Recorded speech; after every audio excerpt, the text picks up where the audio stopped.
Pour parler aussi, on a besoin de l'espace. Et surtout pour parler. Parce que parler, c'est une manière d'habiter.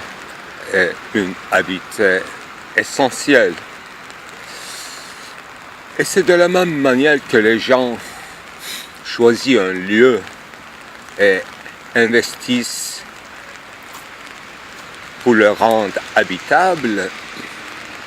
La parole aussi, d'abord sauvage, de l'autre soupir ou cri, gémissement, au bout du souffle, au bout du grand chemin, enfin pour s'installer, c'est-à-dire pour articuler l'espace. D'abord, bien sûr, on cherche l'espace, on fait des essais, des longues marches avant de parler. À vrai dire, chez les civilisés, il y a une habitude de parler en marchant, à deux, discuter. Mais au fond, les grandes marches, on fait ça dans une mutisme totale. D'abord, on est inquiet, peut-être, mais le chemin, c'est pas inquiétant. Ça demande l'attention flottante. D'abord pour la sécurité, ensuite pour la frugalité des fruits, des plantes et des petits lapins pour en finir la journée. Enfin, le premier jour et la première nuit, avant de s'installer dans les petites pauses pour passer la nuit, au guet, on parle pas trop. Oui, quand on est satisfait, on n'a plus de faim, avec le feu, on s'assoupit. C'est mi-chemin de sommeil et de parler, pour rien dire, mais pour rappeler qu'on est là maintenant, encore là. Voilà un couple idéal qui va réussir à devenir une communauté de petits-enfants. D'abord Abel et Caïn. Voilà, avant de passer à cette histoire biblique, restons dans notre anthropologie cybernétique. Oui, l'homme se gouverne, et on se gouverne, on se guide. C'est ça Kubernetes. Il ne faut pas avoir peur de cybernétique, ni de l'informatique. Il y a partout des petites brins d'information, des petites bits à déchiffrer, des petits signaux. Il faut savoir sentir les odeurs et lire avant toute l'écriture les traces des animaux, les petits trous dans la terre. Là, on sèmerait de petites plantes ou des grains, et parce que l'animal prépare une terrain propice pour que les plantes se fleurissent. C'est ça la prémisse d'un printemps à moi tout seul, que je fais quelques retouches seulement, parce qu'il est parfait, plus que parfait. Voici, il y a un puits ici, pour parler et pour s'abreuver. Il y a de l'eau fraîche du printemps. Vous savez très bien que je parle d'un article de Heidegger. Habiter, construire et penser. Et oui, avant de parler, il faut bien penser, c'est ça. Et quand je disais mutisme, exactement. C'est une parole dans le mutisme, c'est-à-dire dans la pensée. Là, dans la pensée, qu'on trace des lignes de fuite et des arrivées de bifurcation le plus abondantes possible. Parce que parler, c'est parler à quelqu'un ou quelques-uns. C'est-à-dire, il y a des bifurcations limitées. Il y a des lignes plutôt droites. Je parle de langage de communication. Et parler pensante, effectivement, c'est une articulation à la fois concessionnaire, à la fois franchissante. C'est-à-dire, mutisme s'arrête, là il y a une coupure, il y a une relance vers autrui en indiquant l'horizon, donc dépassement d'autrui. C'est pour ça que parler à plusieurs voix, ça nous distrait parce qu'il y a un horizon qui s'esquisse. Là, personne ne vise exactement. Un horizon de parole s'institue dans l'installé de la parole. Donc, pour simplifier les choses, dans la journée, on fait des allers-retours, c'est-à-dire on guette les lieux, on trace une frontière invisible avec les petites signes, indices, pierres et graines de blé. Là, quelques branches cassées pour fertiliser la terre, le féquet. Ça, ce sont des signatures des premières habitations. Là, un cumulus. Là, une accumulation. Là, un cumul. Là, un cum, en latin, cum, rassemblement autour. C'est ça, cette énigme de ce préfixe cum, qui peut devenir comme un génos. Les gaines qui se rassemblent, les gènes, les génos, les générations, autour d'un noyau absent, parsemé, disséminé par les ancêtres, les ânes, philosophes, non parlant, mais travaillant dans l'espace. En pilissant l'espace, lisse, a perdu de vue, à l'aveuglement, on réussit de faire des strates, des couches, des étages, en bas, au-dessus, au-dessous, au milieu, à droite, à gauche, en haut, en bas. Voici le milieu, omphalos d'un totem à diriger pour que les autres communautés sachent qu'on est bien installé ici depuis des générations et des générations. Elle est osement des lapins et des gibiers peut en témoigner.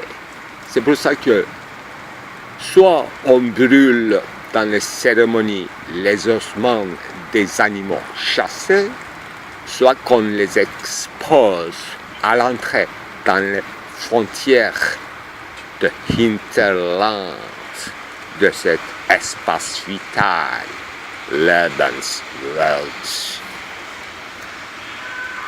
qu'on a tellement critiqué pourtant dans le langage de Heidegger. Espace vital. Là où commence, là où finit, on ne sait jamais. L'horizon s'élargit. L'espace vital pour bouffer de l'air.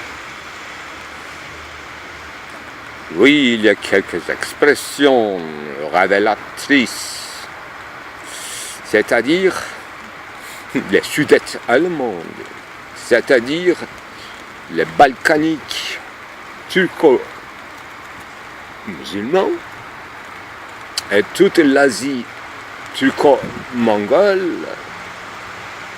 En ce qui concerne la Turquie moderne anatolienne, c'est l'espace vital, c'est-à-dire bouffer de l'air hinterland. On peut rallonger ça à nos frontières hypothétiques, mais sans conclure diplomatiquement, politique, c'est-à-dire Misa Kamili, qui comprend Mossoul, peut-être pour certains Hijaz, c'est-à-dire l'ensemble de l'Irak, l'ensemble de Syrie et l'ensemble de Saoudi Arabie et toutes les royautés unies de la Golfe, qui a plusieurs noms. Golfe, c'est selon le point de vue. Hormuz pour les Iraniens.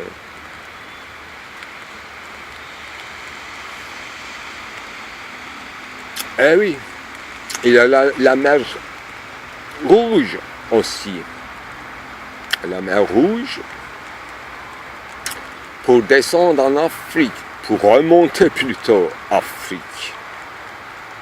Afrique du centre d'Afrique. Voilà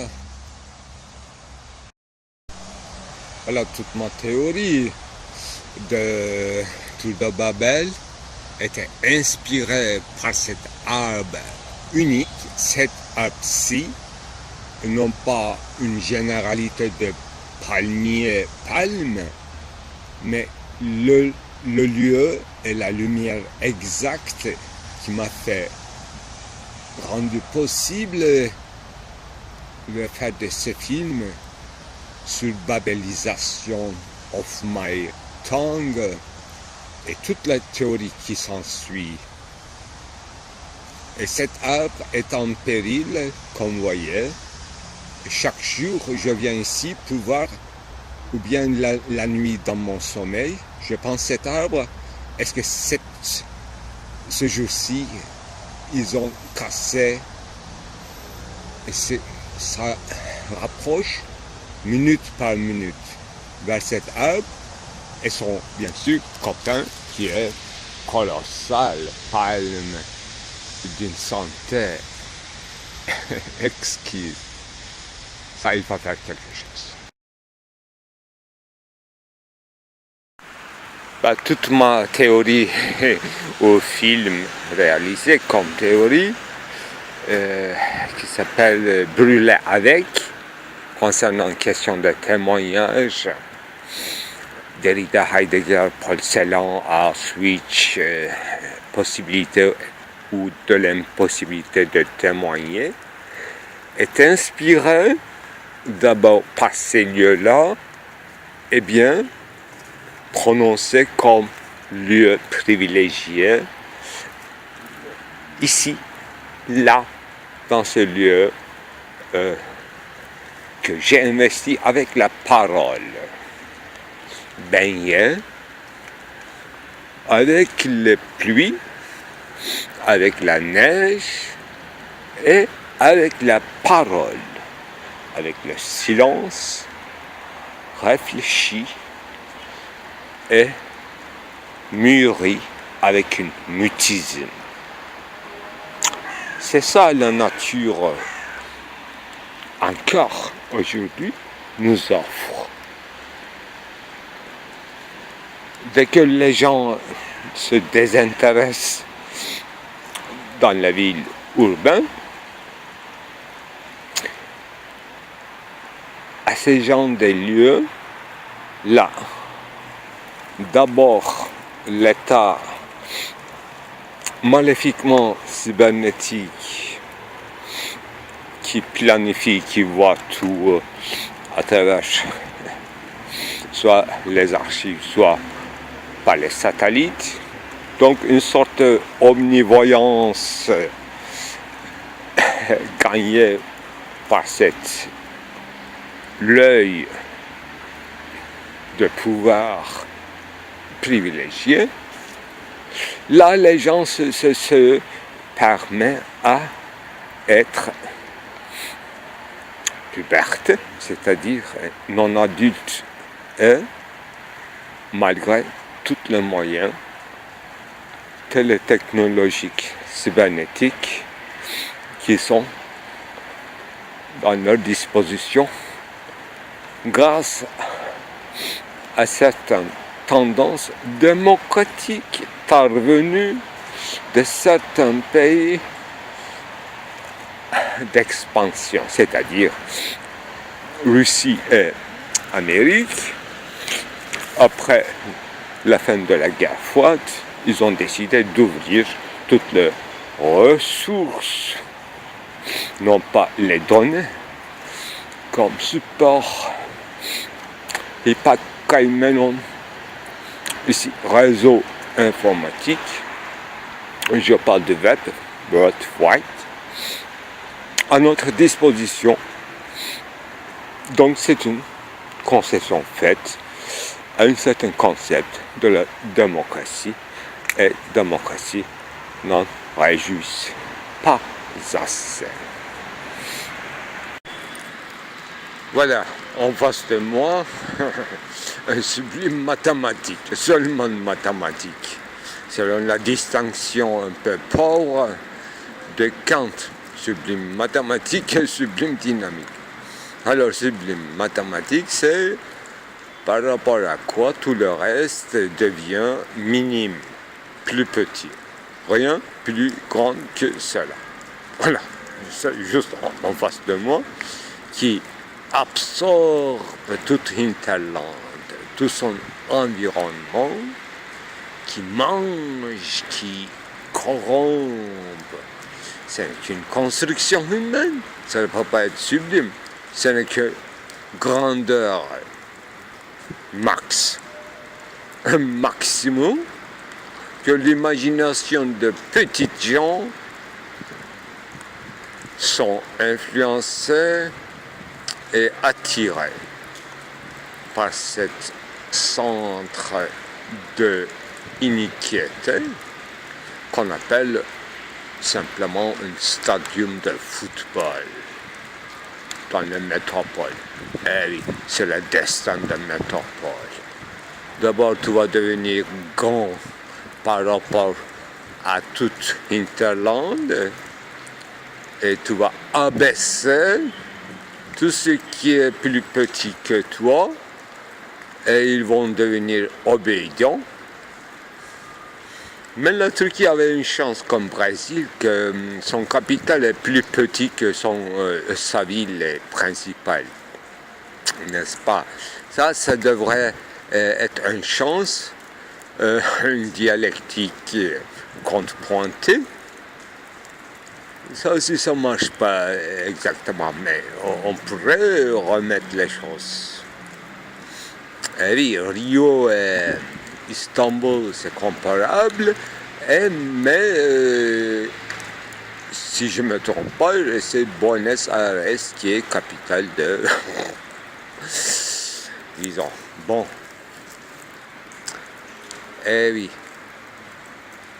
Ankara, ça devrait rester une ville de fonctionnaires sous papier, c'est-à-dire une connexion, un centre diplomatique et un nœud de connexion qui connaît mal son pays, C'est ça l'aliénation du pouvoir. Mais Istanbul, c'est autre chose. C'est pas plus riche. Enfin, j'aurais pu dire, il y a 30 ans, qu'il y a une profondeur d'Istanbul.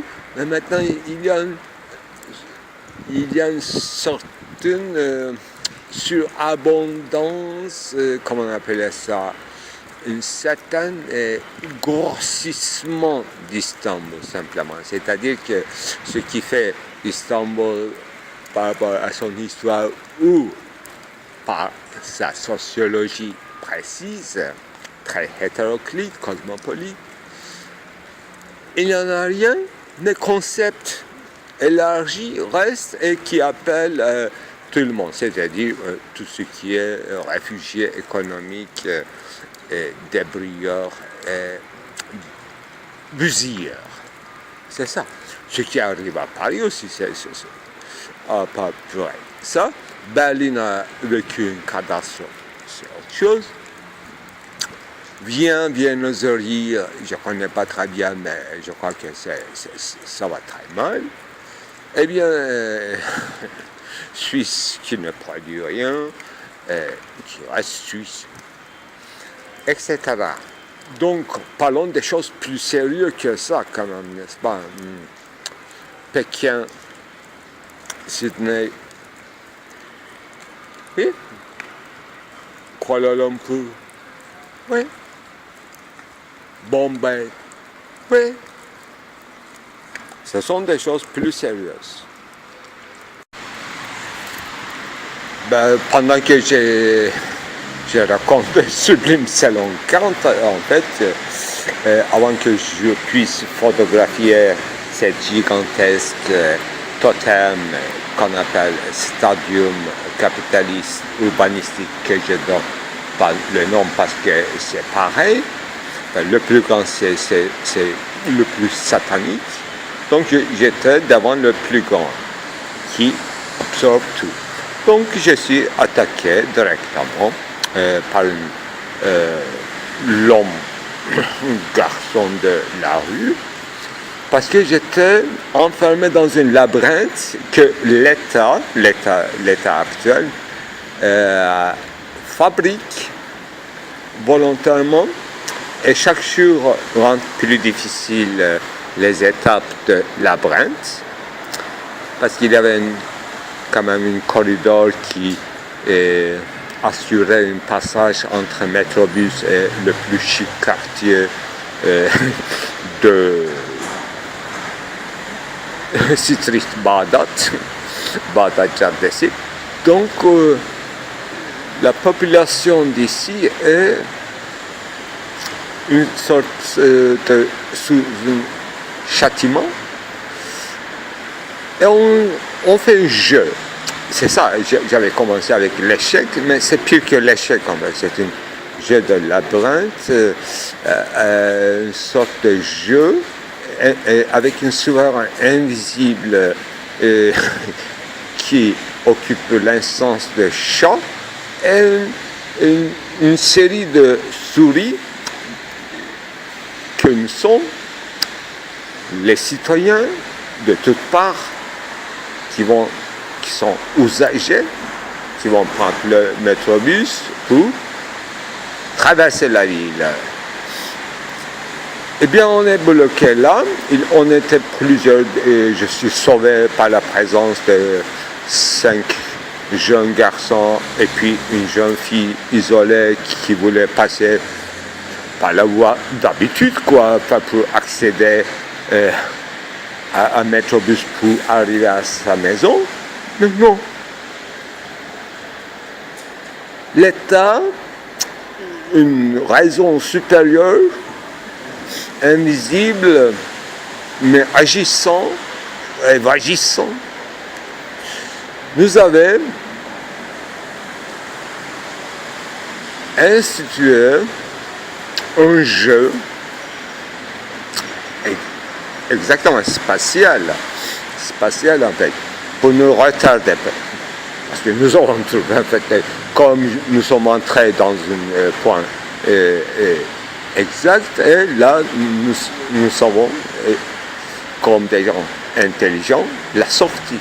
Mais le but, c'était traverser. Et traverser, c'est impossible. Donc, ils ont essayé plusieurs fois. J'ai dit que c'est fermé, bouché depuis 200 ans, 2 siècles. Et finalement, au bout de 15 minutes, ils ont pris sérieux et ils sont retournés. Ce que je voulais dire en fait, il y a une guerre bizarre, comme une guerre entre un chat et ses souris. Mais le problème est que le chat n'existe pas. C'est seulement un chat téléviseur. Donc, c'est pas effectif. Ils se rendent effectifs par les ordres, en agissant par distance, avec ces petites ouvriers sans savoir-faire, donc boucler les petites rues avec les grilles en fer. Ça commence à 7 heures du matin, ça dure jusqu'à 9 heures le maximum du soir. Et c'est un petit travail keynésien qu'ils ont inventé pour jouer avec le peuple, donc pour abaisser le peuple. Bon, le peuple, apparemment, il est très tranquille, même abaissé, enfin, c'est parce qu'il est abaissé qu'il s'est réfugié à cette grande ensemble qu'on appelle agglomération urbaine. Mais avant que ce soit une agglomération urbaine, c'était une ville qu'on appelait Constantinople ou Istanbul. Donc ce qu'on a détruit et divisé et rendu comme une surface de jeu de guerre, un jeu d'Atari, quoi, en fait, un jeu vidéo qu'on joue dans les cafés d'Internet, c'est ça. C'est ça, abaissement. C'est ça, abaissement. Ben, déjà, Hegel disait très clairement dans son séminaire de jeunesse, n'est-ce pas, qui réunit dans le livre qui s'appelle Foi et savoir, l'État, je cite, l'État entre dans le lieu sacré pour 3 points. Non pas pour saccager, mais pour conquérir de l'intérieur. C'est ça. L'État ne supporte pas la spiritualité ou multiplication excentrique qui est dans la nature. L'État, c'est pas l'État, c'est une personne finalement. Et ses amis politiques, c'est-à-dire une horde. Une horde allume une autre horde avec H, horde. Horde de la rue, c'est-à-dire ceux qui sont les plus démunis, sans aucune pensée, même pas arrière-pensée. Là, il n'y a pas de mariage, il n'y a pas de consommation, il n'y a que des orphelins, non pas seulement de la guerre, mais de la vie civique, c'est-à-dire une déchéance de code civil. Là, c'est ça. La déchéance d'État sert encore à l'État, mais jusqu'à où? C'est ça. C'est pas moi, c'est ce qu'on appelle les Turcs, parce qu'il vit sous cette citoyenneté, qu'il faut demander. J'en suis oui, pleinement parti. Voilà, voyons, on va voir.